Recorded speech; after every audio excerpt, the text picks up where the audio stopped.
hello, white people. I got invited to a Christmas party at the Red Lion in Portland, Oregon, and nobody there complied. I'm not a complier. They're not compliers.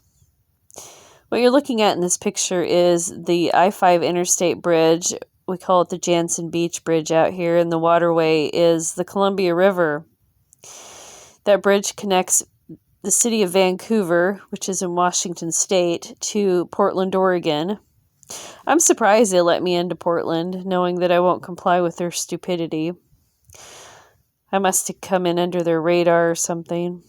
So we're out there, we're looking at all the Christmas ships, and I think these are just private people who decorate their ships, and they drive up and down the Columbia River, to the waterfronts. And first they started out at the Vancouver waterfront to show off, and the ships were pretty cool. I could not get any decent pictures, and it wasn't just me. The other ladies that I was with, they said that their camera was making the picture blurry too.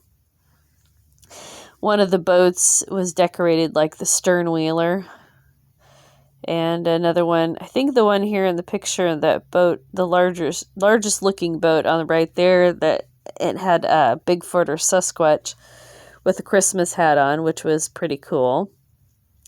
And then just other Christmas themed lights. It was fun to watch. So they go over to the Vancouver waterfront first, and Vancouver waterfront is trying to be all posh and invite people, because they want that tax revenue. And there's a whole bunch of businesses in there now. Just, I used to, when I was younger, I used to attend the opera, the symphony. I used to go to all the fancy restaurants and, rub elbows with important people.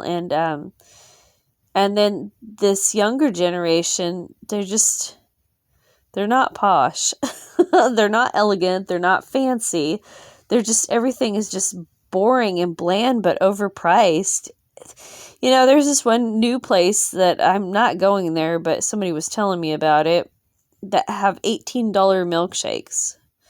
Why would I go somewhere for an $18 milkshake? Now, there's one place, an ice cream place, where they scoop the ice cream out, not at the Vancouver waterfront, but it's just like a chain.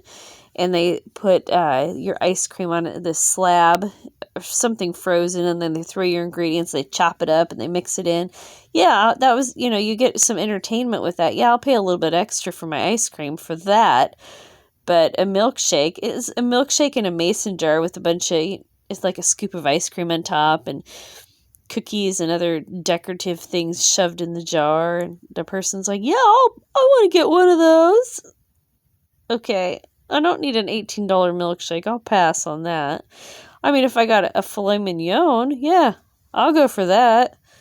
I'll go for a nice ribeye, but not an $18 milkshake. It just doesn't... In a mason jar. Is a milkshake in a mason jar? Now, there's another place that's an ice cream place, but that's in Portland, and they make these really weird ice cream combinations, and people stand in line, and it goes around the building, even in the rain. People even stand in the rain. People are weird out here.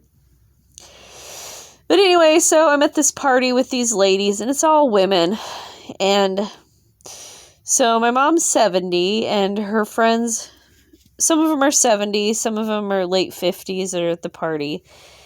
And they're all talking.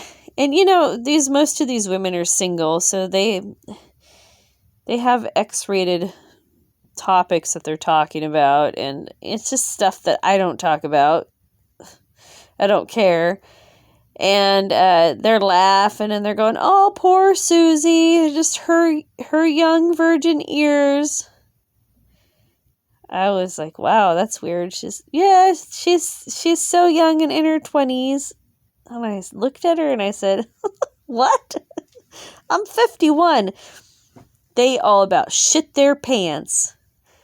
They all were carrying on. They're like, what's your secret? And I brought some soap too. And they said, oh, the soap must be the secret to your youthful look. And then there's another lady there that could not stop touching my friggin' face.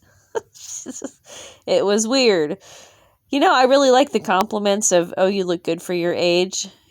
But it's too much because they didn't go, oh yeah, you look good. No, they went crazy. Just weird, awkward. But there was one lady there who seemed to be pretty, when you're talking about being a nonconformist, all of these ladies were nonconformists. And there was one lady especially that she was pretty verbal about. She's been watching alternative media, and which I thought was pretty cool. So she was up to date on that. And she said that she has a 6 or 7-year-old grandson, and her daughter's a conformist. And she's very concerned that her conformist daughter is going to give her grandchild or take her grandchild to get the juice. So I felt so bad for her. It's a grandson too. So, but you know something, there's, children are a reflection of their parents. So even though these children are beautiful and innocent, they're going to grow up and be just as shitty as their parents are. Most of the time. Not all the time, but most of the time.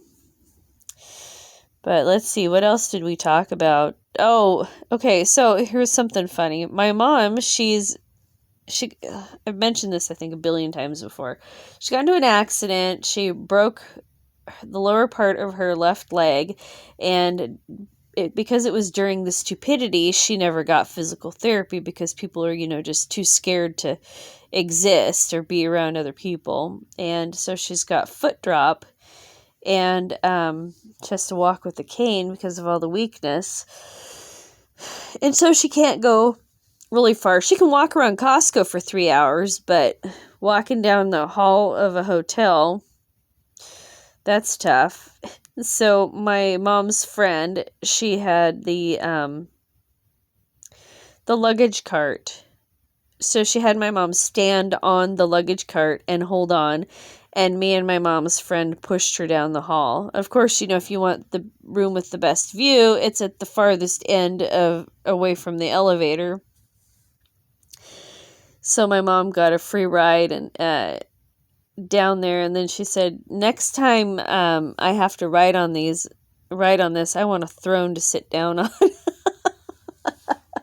My mom is hilarious. So she is doing actually much better. She's not doing super great. And what did she say the other day? She got mad at me because we went to a restaurant, and we got out of the car, and I just stand there by the passenger side. She can get herself out. She can do that. And I just waited. And then she got mad because I didn't come over and fawn all over her. She goes, I can't believe you and your siblings. I'm disabled and you guys don't even help me. Okay, Mom. I will help you. I will fawn all over you. And, that reminds me too, when the ladies were talking, they're like, oh, Susie, you're such a good kid. You come and you help your mom. And, honestly, my mom wasn't like the worst parent out there. She wasn't like the greatest parent out there. I would say, right in the middle. But my mom was always a very present parent. And